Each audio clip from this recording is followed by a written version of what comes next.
Welcome back to the deep dive. So today we're pulling back the curtain on a company that it designs almost everything electronic you interact with every single day. And yet its name is probably one you've never seen on an actual product. We're talking about Cadence Design Systems, Inc., or CDNS. right. This isn't just another tech giant hidden in plain sight. It's really the invisible software architect of modern life. That's a great way to put it. They're the ones selling the shovels and picks to, well, to everyone digging for gold in the Silicon Rocks. Exactly. It really is the infrastructure for innovation. And, its obscurity is pretty deceptive. Yeah. They're headquartered right here in San Jose, California, a multinational computational software powerhouse. And when you say powerhouse, the general public rarely thinks about this category. They helped pioneer electronic design automation, or ED. Oh, almost never. Yeah. But Cadence's status is a component of both the NASDAQ 100 and the S&P 500.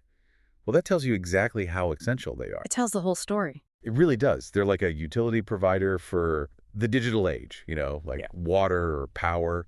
Only their product is the actual capability to design things. All right, so let's unpack this. We have a massive stack of source material here, and it details not just their foundational history in semiconductors, which is complex enough on its own, It is. but their truly radical and, I have to say, pretty unexpected expansion into fields we wouldn't normally associate with chip design. Not at all. Think aerospace, defense. Even pharmaceutical research, it's wild. Exactly. So our mission for this deep dive is to really define the scope of Cadence's evolution. Right. We need to understand the strategic and the technical journey that allowed them to go from being this very specialized EDA firm. The folks who help design integrated circuits, systems on chips, SoCs. Right. From that into this sprawling computational giant. Yeah. And the question isn't just what they acquired, but how their core expertise in simulation and modeling proves so transferable to completely different physical domains. And the scale of this operation is just immense. I mean, the company's origins go back to 1983, but it was officially incorporated via that critical merger in 1988. A key moment. Since then, Cadence has just grown into this multi-billion-dollar enterprise. The most recent figures we have show 2024 annual revenue clocking in at a massive U.S. $4.64 billion. And that's supported by, around 11,700 employees worldwide? That's a very significant footprint. A huge footprint. And, that U.S. $4.64 billion is so much more diversified than it was even 10 years ago.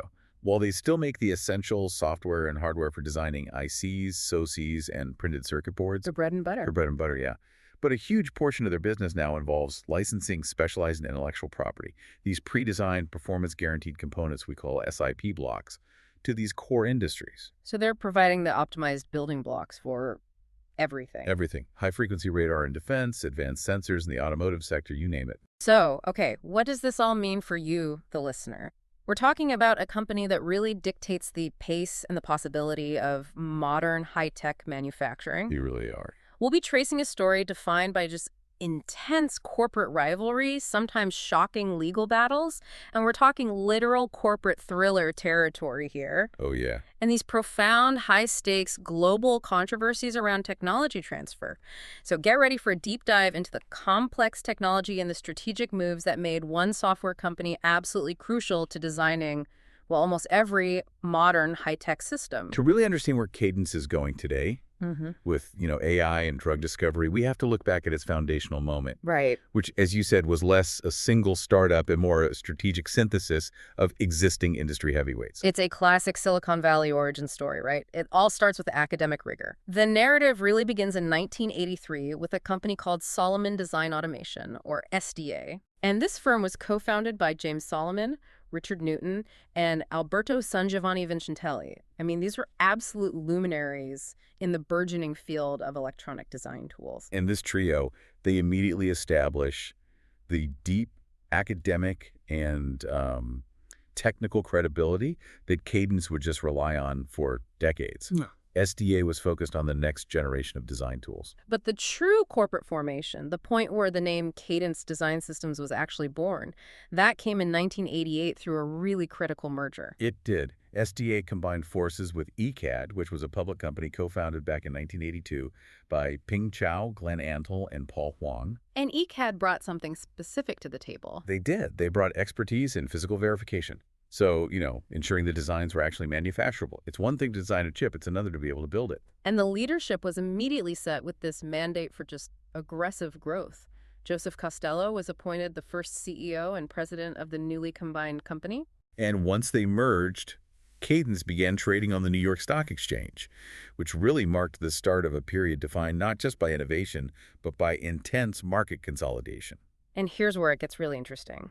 Costello, he immediately embraced this aggressive strategy of just intense growth through mergers and acquisitions. A feeding frenzy. He was essentially buying up the competition and consolidating all these disparate EDA technologies under the Cadence umbrella. It was an attempt to create a single, unified design flow that no rival could possibly match.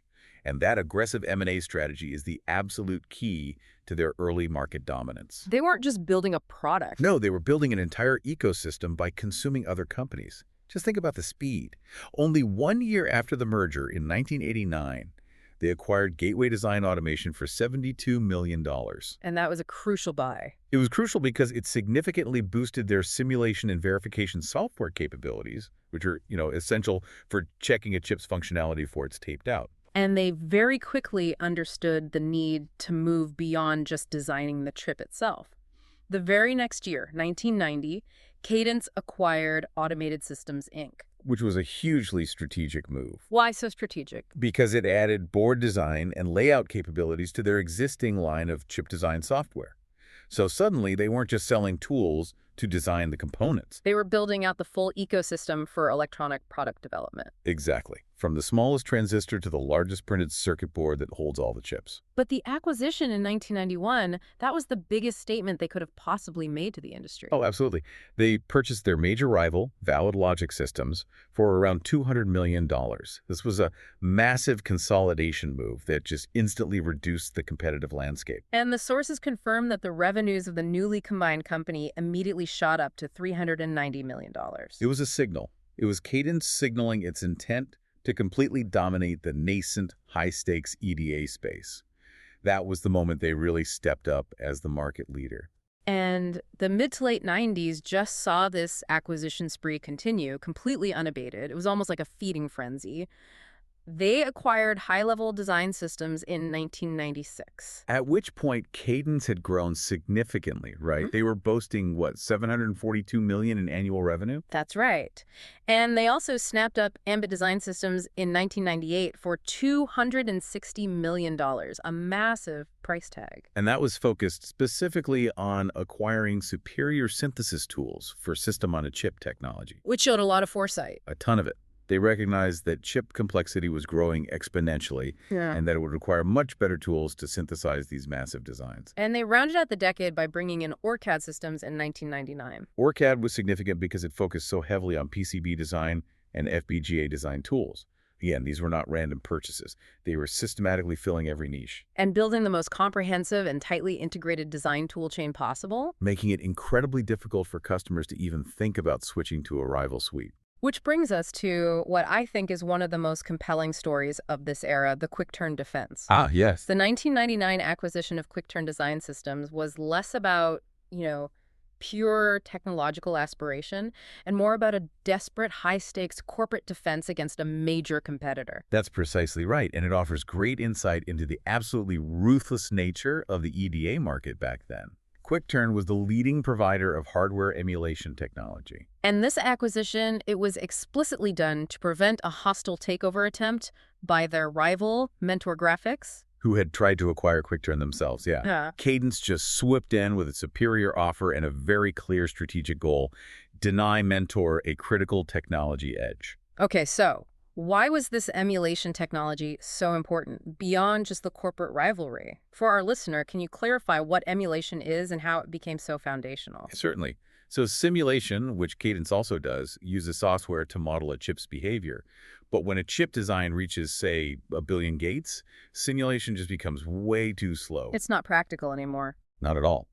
Emulation uses specialized hardware, essentially these giant reconfigurable arrays of chips, to run the actual design logic at near real-time speeds. Which lets engineers verify that the chip actually works with the software it's designed to run long before the actual silicon is manufactured. Precisely. So the technology Cadence got from QuickTurn wasn't just useful, it was foundational. It later became the core of Cadence's highly profitable hardware products, like the Palladium platform. Securing a revenue stream for years. For years to come, it was a defensive maneuver that yielded just immense, long-term offensive market capabilities. But that period of intense growth and rivalry, it also came with significant leadership volatility. Joe Costello, the original CEO who drove this aggressive M&A strategy, he resigned in 1997. Right, and he was succeeded briefly by Jack Harding and then by Ray Bingham in 1999. And this change in leadership coincided with just intense competitive pressure, specifically from Synopsys. Who rapidly grew into their primary market rival.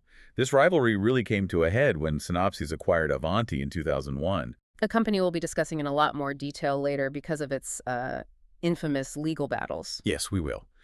And this strategic move by Synopsys really put Cadence on the defensive, challenging their market dominance in these crucial implementation tool areas. And Cadence's strategic response to this competitive threat was, well, it was textbook for their history. More aggressive, targeted acquisition. Exactly. Between 2001 and 2003, they purchased multiple implementation tools specifically to counter Synopsys's market strength.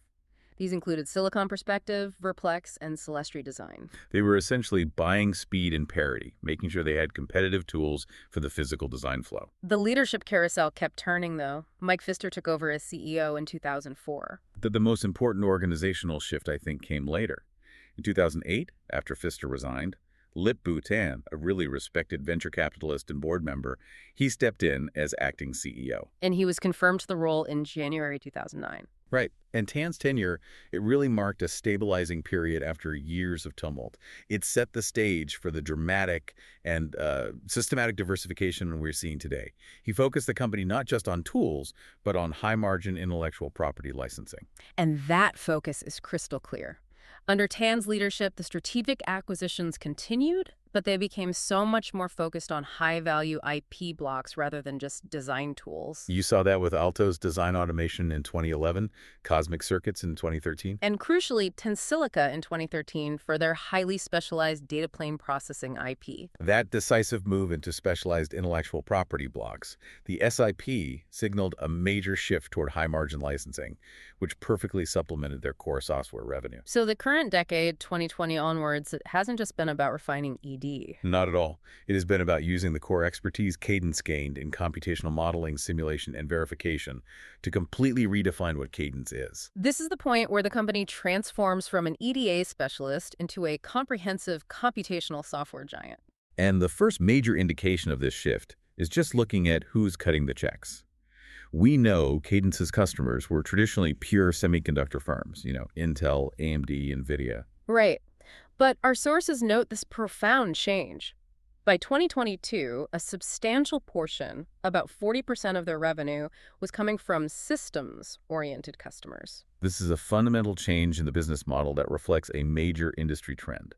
Systems customers are companies like Tesla, Apple Inc., and Amazon Web Services. So companies not in the business of selling chips on the open market? Exactly. They're building cars, phones, or massive data centers, and they want highly tailored, customized silicon that perfectly integrates into their final product.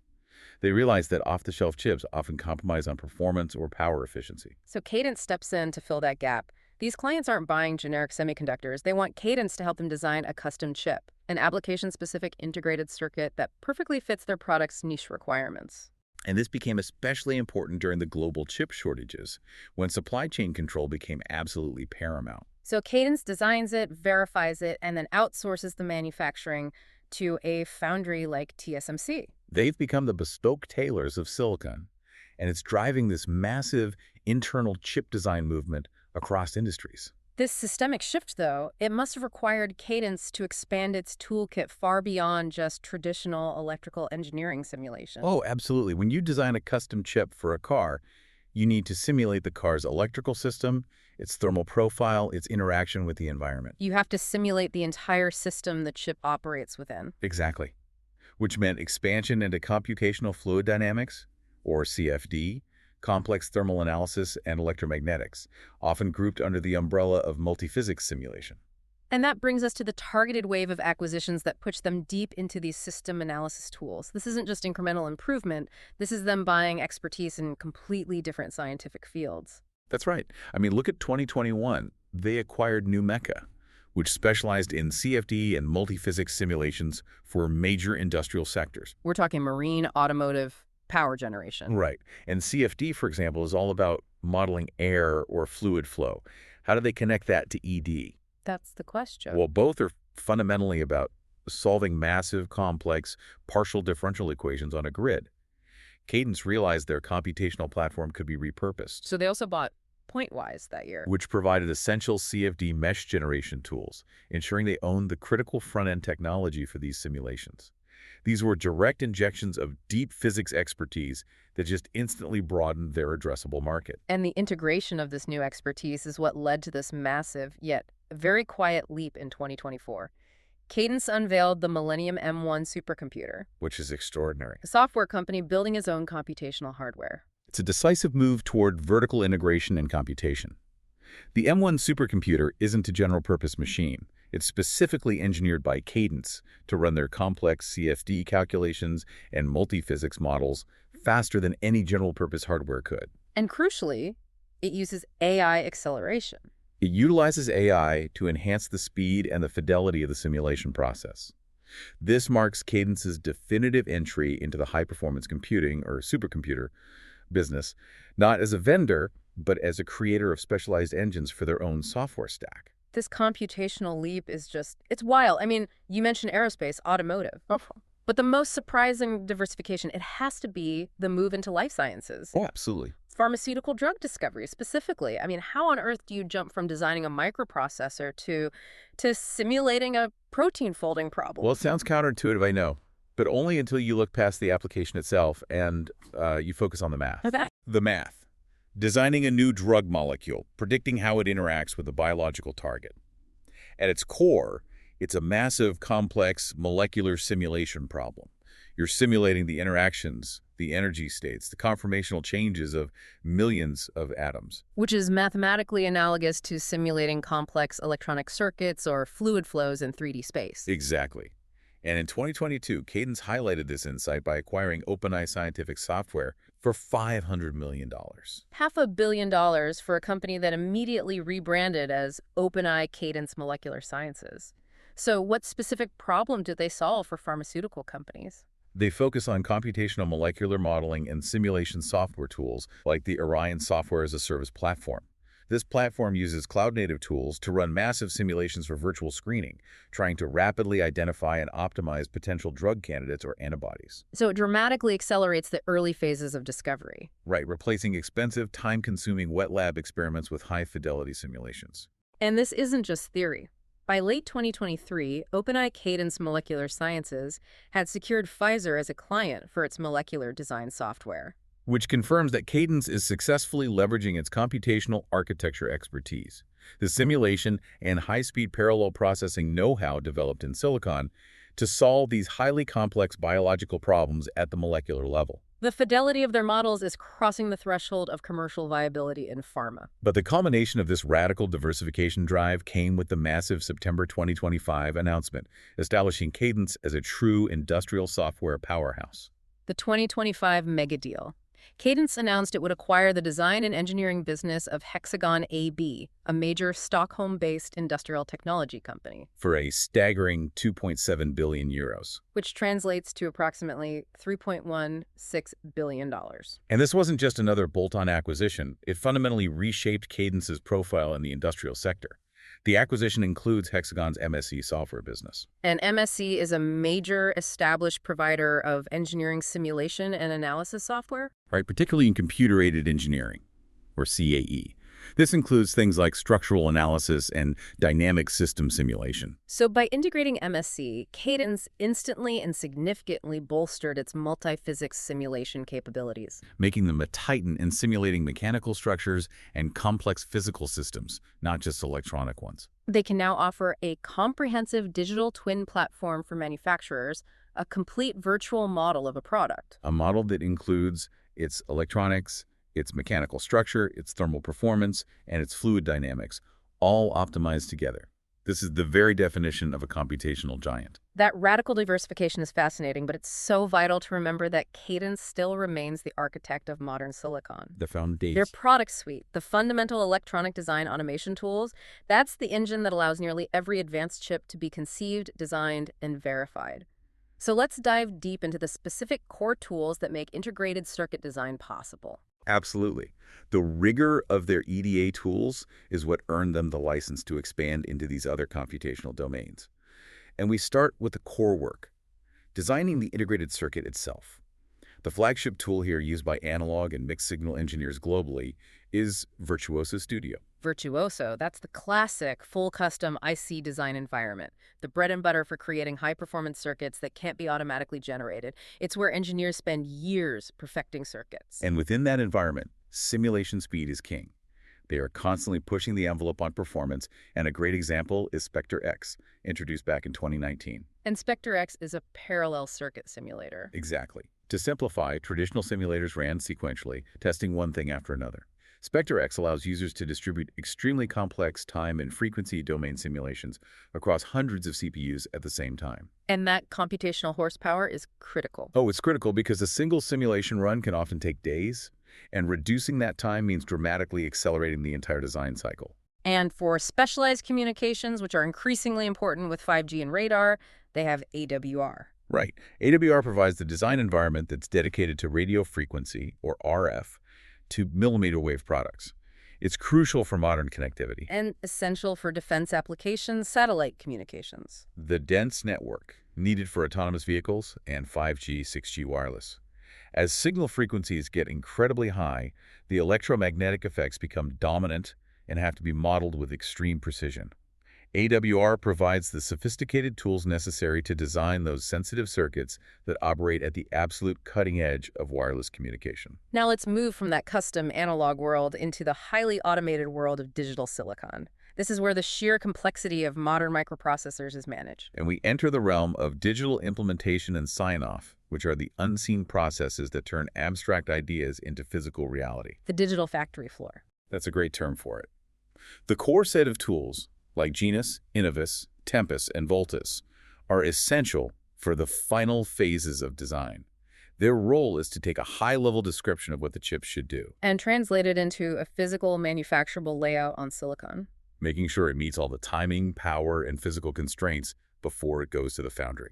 Okay, for the listener, can we break down what two of those tools, Genus and Innovus, actually do? Of course, Genus is the synthesis tool. It takes the high-level description of the chip's function, usually written in hardware description languages, and it translates that into a detailed list of standard cells, basic logic gates that will perform that function, And then Innovus takes that huge list of gates. and physically places and routes them on the chip surface. It's the process of figuring out the optimal position for billions of transistors and how to wire them all together efficiently. And because a complex chip can contain hundreds of millions of gates, this step is just far too complex for human optimization. Making these automated tools absolutely indispensable. So why are Tempus and Voltus separate? They handle what's called sign-off. Tempus verifies timing making, absolutely sure that the signals arrive where they need to go fast enough to meet the operating frequency. And Voltus verifies power. Right.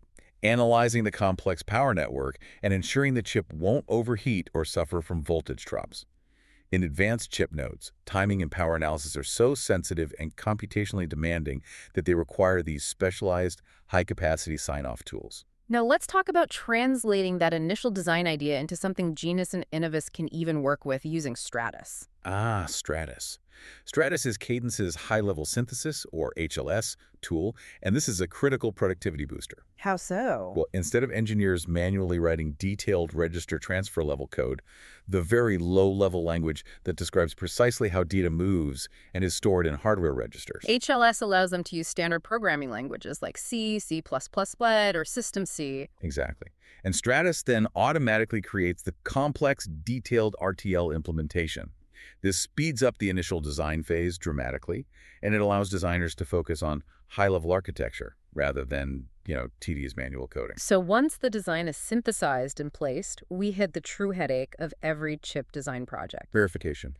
Did we build the chip correctly. And Cadence has very robust system verification tools. Starting with formal verification, which sounds incredibly rigorous. It is. Formal verification is mathematically rigorous. It proves, using logic and algorithms, whether a design is correct based on its specification, rather than just simulating millions of test cases. And Jasper Gold is their flagship tool for this. It is. And it was upgraded in 2019 with machine learning to enhance its efficiency, helping it navigate the massive state spaces of modern chips more quickly and identify obscure bugs that simulation might completely miss. And for standard simulation, which is still the primary way to check general functionality, they launched Xcelium in 2017. Xcelium really represents that relentless move to scale. It's a parallel simulator based on a multi-core computing architecture designed to handle the overwhelming complexity of modern chips. By distributing the simulation workload across multiple processors simultaneously. It allows companies to shave months off verification schedules. And time to market is everything in the semiconductor industry. Verification isn't just about software simulation, though. For designs involving billions of gates, you need dedicated hardware. Which brings us back to that emulation technology, which, as we discussed, was so foundational to their early history via the QuickTurn acquisition. And this is where the hardware emulation and prototyping platforms, Palladium and Protium, come in. Right. Palladium is the hardware emulation platform, a machine the size of a refrigerator that is essentially a specialized supercomputer designed specifically for verifying massive billion-gate designs very quickly. The successor Z2, announced in 2021, offered improved performance and capacity, keeping pace with the exponential growth of chips. And Protium's the complementary piece of hardware, isn't it? Correct. Complementing Palladium is Protium, the FPGA prototyping platform.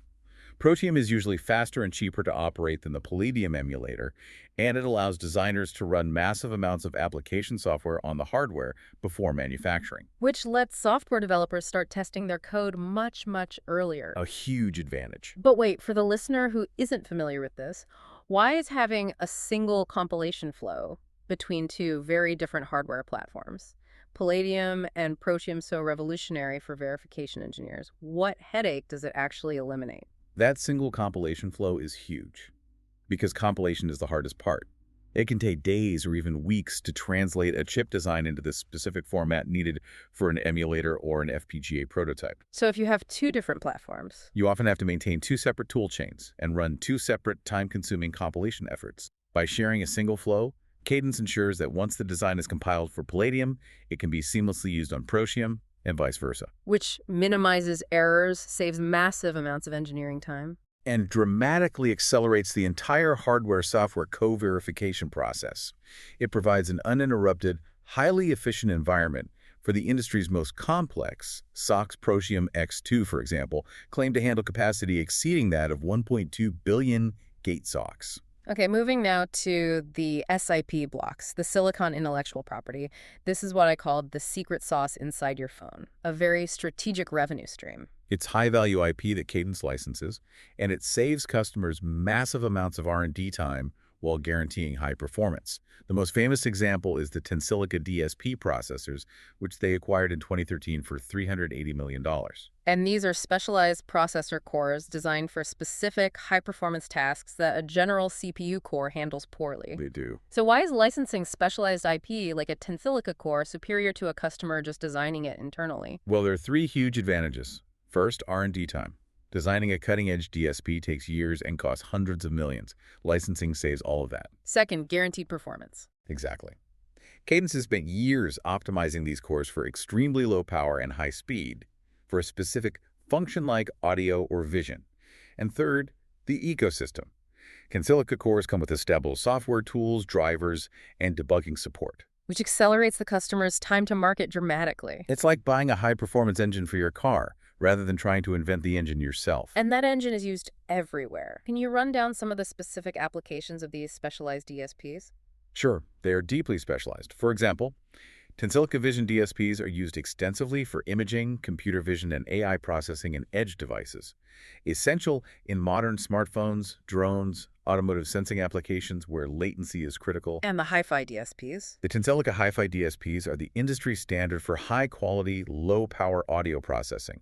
You'll find them in everything from wireless earbuds to smart TVs. They process complex audio codecs far more efficiently than a generic CPU. And there are others. Many others. Tensilica Fusion DSPs for low-power, connected IoT applications. Tensilica Connex DSPs for extremely high-speed communications processing radar, LiDAR, 5G base stations. And the Tensilica DNA processor family, their most recent addition, designed purely for extreme AI acceleration at the chip level. They clearly recognized the coming AI wave very early on. You can see that with the 2021 launch of the Tensilica AI platform, designed specifically to integrate and accelerate AI development into their customers' system-on-chip designs. And that leads directly to the core of their future strategy, the AI design revolution itself. Cadence is working on a dual front. First, providing tools to design AI chips, and second, adding AI into its own software to optimize the design process itself. So they're using AI to build better chips and using AI to build the software that builds those chips. You got it. The first major release here, focusing on the latter, was Cerebrus in 2021. Cerebrus is a profound example of Cadence shifting its engineering focus. It's machine learning-based chip design software that uses reinforcement learning. The same technique used to train AIs to play complex games. Right. It uses that to automatically optimize the digital design flow. Instead of a human engineer manually tweaking parameters for weeks to get a 10% performance gain, Cerebrus can iterate thousands of times in hours, often achieving 20 or 30% better results in terms of power, performance, and area optimization. It radically changes the economics and speed of chip design. It does. Then came the Optimality Intelligence System Explorer in 2022. This moves the AI focus outward, from the chip to the entire system. Exactly. This tool integrates the multiphysics analysis of electromagnetics and SIG-RDX analysis for power integrity, and uses AI to optimize the entire system design at the board, package, and chassis level. It's designed to allow engineers to explore millions of design variations simultaneously. Microsoft was an early adopter, recognizing the necessity of this system-level optimization for their complex data center infrastructure. And then in 2023, they introduced what seems like the ultimate automation tool for specification to silicon creation, ChipGPT. That name really encapsulates the trend, doesn't it? This software uses generative AI and large language models to allow companies to create custom silicon designs starting from high-level natural language or simple specifications. ChipGPT streamlines the entire pipeline, automating much of the tedious front-end design work. And that trio of tools, Cerebrus, Optimality, and ChipGPT, it shows Cadence's strategy very clearly, leveraging AI at every single layer to make the design process faster, more efficient, and dramatically less reliant on slow human iteration for optimization. We've talked about the impressive technology and the massive growth, but this wouldn't be the deep dive without revealing the high-stakes drama and corporate intrigue that have defined Cadence's history. Oh, absolutely not. And these events often sound less like business competition and more like a corporate thriller. They certainly do. And the most infamous chapter in their history is the 6-year legal dispute with Avanti Corporation, which spanned from 1995 until 2002 and involved criminal charges against the competitor's leadership.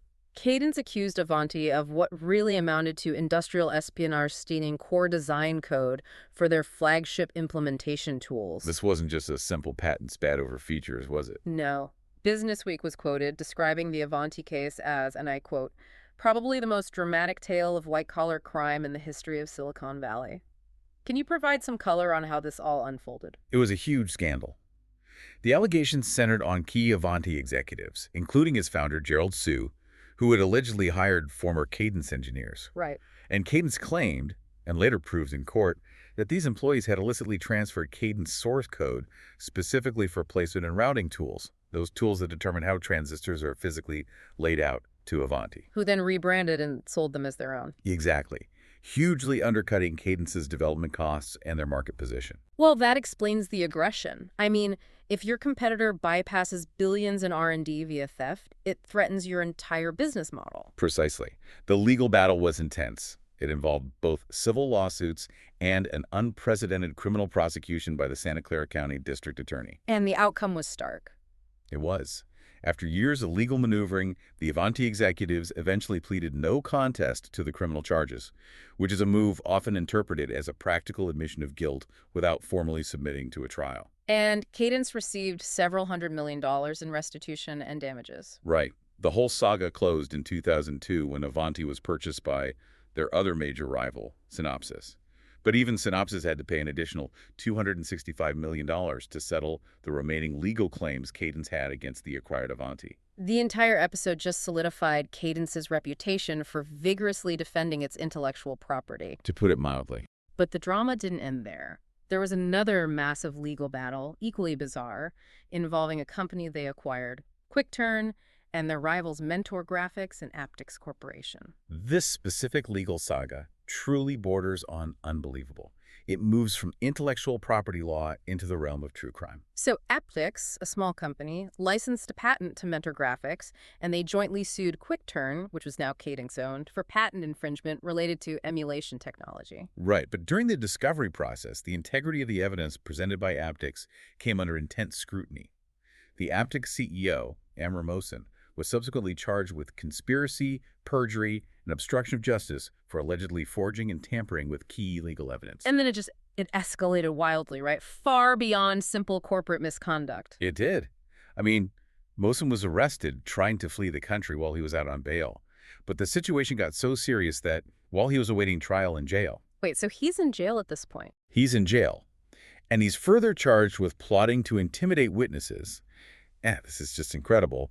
Attempting to arrange for the murder of the federal judge presiding over his case. The judge. He tried to kill the judge. I mean, I think we have to pause there. An EDA company CEO charged with plotting murder. That really puts the stakes in this market into a whole new perspective. Absolutely. It became an extraordinary case where severe criminal misconduct completely derailed the civil litigation. Due to the overwhelming evidence of evidence tampering and obstruction, the judge ruled the original patent lawsuit unenforceable. And Mohsen was eventually sentenced to 17 years in prison. Which is a rare outcome for a technology executive. Following this, Mentor Graphics and Cadence both sued Aptix and each other to recover their substantial legal costs incurred during this bizarre, drawn-out affair. It just illustrates the fiercely competitive, sometimes surprisingly ruthless environment of the early EDA market. And finally, we should just briefly touch on the 2013 lawsuit against Berkeley Design Automation, or BDA. This was less criminal but highly strategic. That case focused on BDA's circumvention of a license scheme that was required to link their analog FastSpice simulator to Cadence's Virtuoso ADE, the core IC design platform we discussed earlier. That essential interoperability. Right. It settled less than a year later, with BDA making an undisclosed payment and agreeing to stop the circumvention, instead supporting interoperability through Cadence's official interface. It again just underscores Cadence's aggressive defense of its core intellectual property ecosystem, where controlling the interface can be as important as controlling the core technology.